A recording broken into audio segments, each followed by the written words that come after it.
What's up, Hobby Maniacs? Rob Bear here today with a look at the new Celestant Prime, the greater demon of Sigmar. Here he is, the big bad boy himself. This guy's kind of interesting. He kind of came out of nowhere, and all of a sudden there's like, whoa, there's this big guy. What's going on with that? And, you know, everybody was all like, oh my god, it's so big, it's crazy, it's like Nagash, and he's really cool looking. I mean, he's got a lot of cool armor, obviously the, you know, prosecutor wing kind of things here, and he's got the Galmar eyes, and the Comet Strike Scepter thing, and this crazy bit of mess going on right here. It's like a airbrusher's wet dream.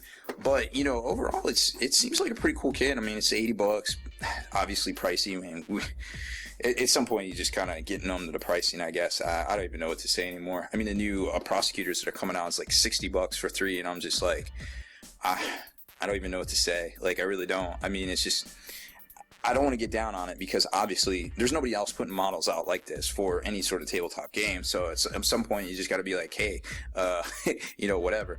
Because I mean, let's be honest, even 5 years ago you couldn't do stuff like this. So we didn't see stuff like this on the computer, and it's amazing in 2015 where we're at. And you know, I definitely look forward to another 5 years where we could even be, maybe just printing this stuff out. I mean, who knows, really, right?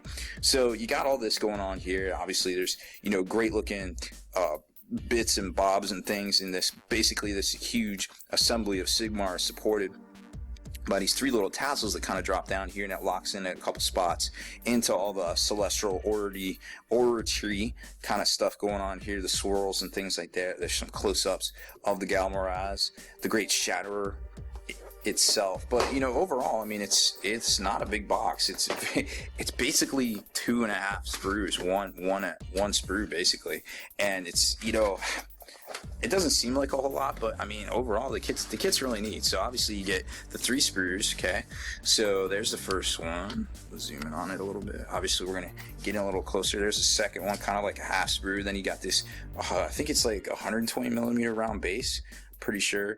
We've seen this for the Tyrannocyte models, I think, most recently, the Tyranid drop pods. And then you get the instruction manual to kind of tell you how to do things, because obviously, well, computer-aided design, it's definitely worth reading the instruction manual at this point, because you just never know with these guys here. So once you get into it, you kind of start seeing how it all works, like this huge assembly going on here. So obviously, you know, trim all of your parts, do all your flash, your demolds, because it's going to be very important that all of your stuff locks together perfectly, because that just looks like a huge pain in the butt right there. Then you get to the actual Sigmar itself, and like I said, basically everything locks in at these you know, these 3 points right here, where these actually lock in to all of the comets and things at a certain point. Not a whole lot of different options for assembling him. You pretty much just, you make them this one way, and then you can see right here where you got your action points where it locks in to give it support right here, here, and here, and all of that. There's his wings pin on, shoulder pads, little extra piece right here, and that's pretty much it. And then here's the rules. Obviously it comes with the, what is it, the they call these war scrolls for the new Age of Sigmar. So here it is. So let's take a look at his, you know, I think we talked about this in the White Dwarf, but let's take a look at it anyways. 12-inch, he's got flight, he can fly, he's got the 8 wounds, 3+ save, 10 bravery, so obviously super pimp when it comes to that. Missile weapon, he's got the Comet Strike Scepter down here, and the Galmar eyes, the Hammer of Sigmar, 2-inch range, which is pretty respectable. 2 attacks, 3's a hit, 2's the wound, -3 rend, and damage of 3, so pretty baller. The Comet Strike Scepter in your shooting phase, the Celestant Prime can hold the Comet Strike Scepter aloft to seize a comet from the heavens and then send it crashing down into the enemy. If he does, pick a point on the battlefield within range and roll a dice. 24-inch range, I believe. Yep. And each unit within that many inches of that point suffers D3 mortal wounds. Well, it doesn't take a rocket scientist to realize that's really powerful. Retribution on high. Instead of setting up the Celestant Prime on the battlefield, you must place him in one side instead of he's set up in the celestial realm. In each of your movement phases, you may declare whether he will strike from the heavens or remain in the celestial realm, imbuing the Galmar eyes with additional energy. For each battle round he remains in the celestial realm, he gets 2 to his attacks. Remember, he's coming in at 2. But you don't want to sit them out the whole time. And then you basically set them up 9 inches away from enemy models. And the Orrery of Celestial Fates, a Storm of Celestial Energy, Swirl, that's all this stuff right here. Once per turn, you can change the roll of 1 dice from the Celestant Prime to a roll of your choice before applying any modifier. So, kind of like the Fate Weaver of Sigmar too. So the Greater Demon Fate Weaver of Sigmar.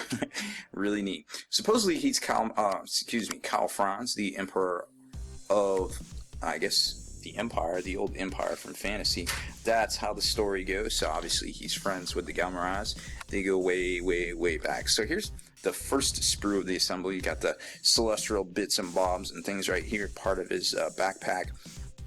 Now you can tell from this wingspan right here that, hey, and these arms, the Galmaraz and the Comet Strike Scepter, that, hey, this guy is obviously bigger than a Space Marine, but he's more like Primarch size, I guess. Not quite on the scale on the Gash. I mean, the Gash is like that, and so this guy's more like this, right? So he's more like Primarch size, I'm gonna say.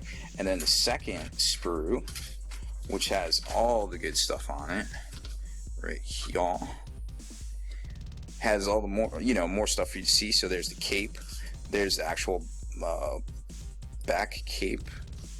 Yeah, so that's the back cape right there, and then you got the front with the tabard, just shoulder pads, little bits and bobs that go on his belt, parts of the celestial assembly.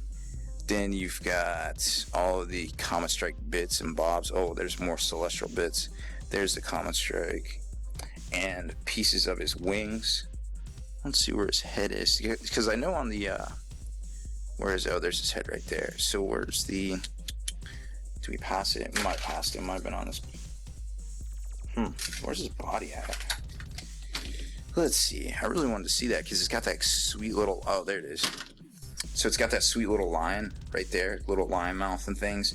So on the front, so there's the front, and then it locks in. There's a couple of different legs that kind of hang off right here. So you kind of get the idea. It looks like it goes together really well, but obviously the tolerances are really tight. So then you kind of start to see that he is probably only about that big. So he's, like I said, he's about Primarch size, not quite the Nagash size that we would want him to be, but he's still pretty neat. I mean, he's a rather large, imposing figure, obviously a centerpiece for any Stormcast army that's out there. Now this week we know we're getting a couple of special characters, and also the prosecutors. Those are the wing dudes with a bunch of different variants and options for them.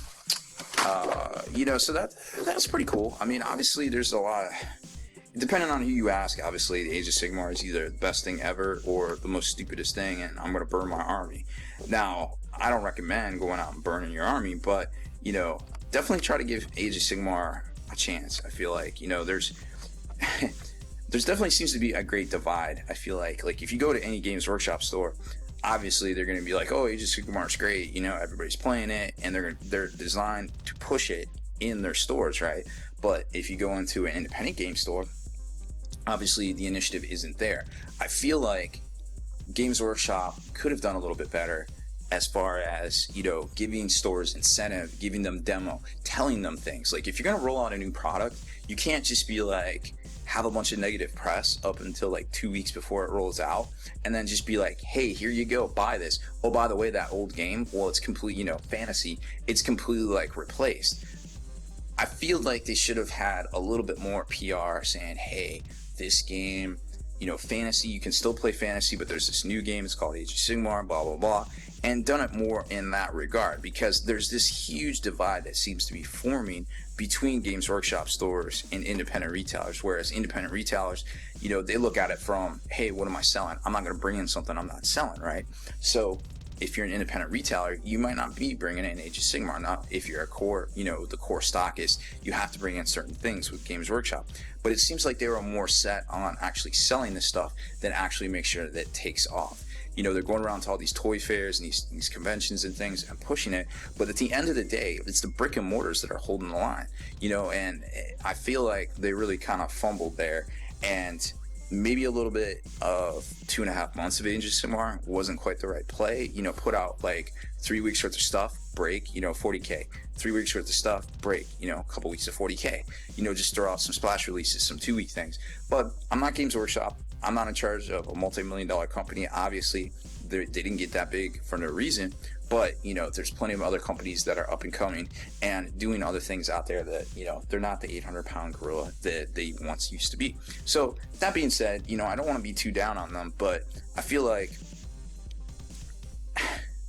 I want to see all of these games do well, because obviously game stores can't exist without Games Workshop. It's just independent stock. It just can't. There's just not enough other products out there to sell. Magic's not going to hold the line. Maybe Magic and comics, but you always have to have something else to sell. So at the end of the day, we need Games Workshop, whether we want them or not. It's a love-hate relationship. We won't have these game stores. You know, basically we'll see the Age of Strife where everybody's, you know, going at their houses or going to clubs and coming up with, you know, rules and things, and it'd just be terrible. But at the end of the day, I feel like they have to realize that the way they rolled it out was bad. The way they're continuing to put out these products that, you know, at a time when September is a very hard month for retailers. So I would definitely, as a former retailer, I would have liked to have seen this whole rollout, this whole thing done differently. That being said, the game is fun. Definitely try it out and give it a whirl. Play with some, you know, play with friends, play with people that are socially respectable, that you know you're going to have a good time with, that aren't going to be like, oh, I'm going to bring the Celestant Prime and blah, blah, blah, and this, and just crush you off the table, because obviously nobody wants that. But, you know, maybe it'd be fun to do like a themed little game with this guy, and somebody takes a couple other war scrolls, see how powerful he is. Obviously that comment's really ridiculous, so keep that in mind. That being said, thanks for listening to my little rant. Age of Sigmar is great. At the end of the day, I think it's a great game. I think they're great miniatures. A little bit pricey for my taste, but that's the whole hobby as a whole. There's nothing we can do about it. So, you know, make the hobby yours. Don't listen to the haters. If you like Age of Sigmar, play Age of Sigmar. If you like, you know, 40k, if you want your Tau, you want your Chaos, who knows what's coming out next, wait for it. You know, just, but at the end of the day, there's just a little too much hate out there, and I think Games Workshop definitely brought a lot of it on themselves. So that's it for this one, guys. Make sure you stay in the trenches, subscribe to this YouTube channel, check out the blog, spikybitsblog.com, and head on over to longwar.net. That's the home of the battle reports for exclusive content and early access videos. Become a veteran of the Long War today.